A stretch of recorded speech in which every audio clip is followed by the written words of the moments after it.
Hello' দোস্ত মই এতিয়া আহি গ'লোঁ দোকান আৰু ৰাতিপুৱা আহি পেলাই মই প্ৰথম চিংৰা বনাইছোঁ এৰিছেনে চিংৰা পাতি মই কাটি ৰেডি কৰিছোঁ আৰু এইফালে চিংৰা ভাজি বনাই আছোঁ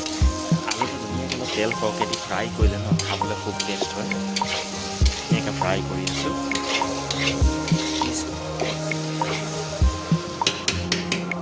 যিমান ফ্ৰাই কৰিব সিমান ধুনীয়া টেষ্ট হ'ব আলুটো ঢাকি দিছোঁ আৰু চব মিষ্টি ৰাতি মিষ্টি বনাই থোৱা আছে অৰ্ডাৰ আছে 100 মিষ্টি বনাই থৈ আছে এইফালে চাওক চিংৰা হৈ গ'ল কিমান এটা ধুনীয়া হৈছে চিংৰা তো এনেকৈ মই দিনটো মিঠাই বনাই থকা হয় প্লিজ মোৰ ভিডিঅ'টো চাই ভাল পায় ফ'ল' আৰু ছাবস্ক্ৰাইব আৰু এটা ধুনীয়াকৈ কমেণ্ট কৰিব নাপাহৰে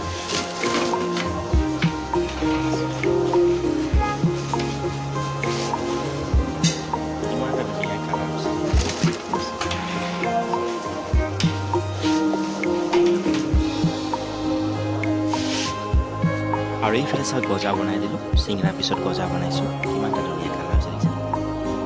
আৰু গজাটো খুব ফেমাছ হয় আৰু খুব ধুনীয়া বিক্ৰী হয় এইটো গজাটো ভিতৰলৈকে ৰস কৰি যাইছে নৰম আছে আৰু ভিতৰলৈকে সিজিছে ভৰাই ৰেডি কৰি দিলোঁ ফ্ৰাই কৰিব লাগিব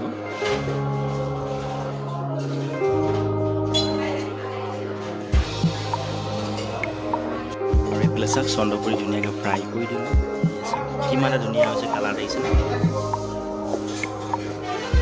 ইয়াৰ ভিতৰত নাৰিকল পাউডাৰ দিছোঁ খুব খাবলৈ সোৱাদ হয় খুব টেষ্ট হয় এইটো আজি বনালোঁ আজি চেচ হৈ যাব এই কালিলৈ নাথাকে আৰু খুব টেষ্টি হয় মিঠাইটো চাওক কালাকন বনাই দিলোঁ ধুনীয়া হৈছে কালাকনটো দেখিছেনে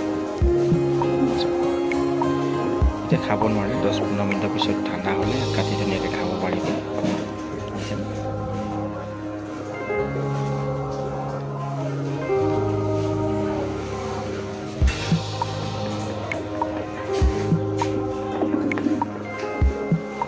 খুব টেষ্ট হয় খাবলৈ কাৰণ চানা দি বনোৱা হয় চানা আৰু মামা দি বনোৱা হয় আজিলৈ ইমানেই জয় আই অসম।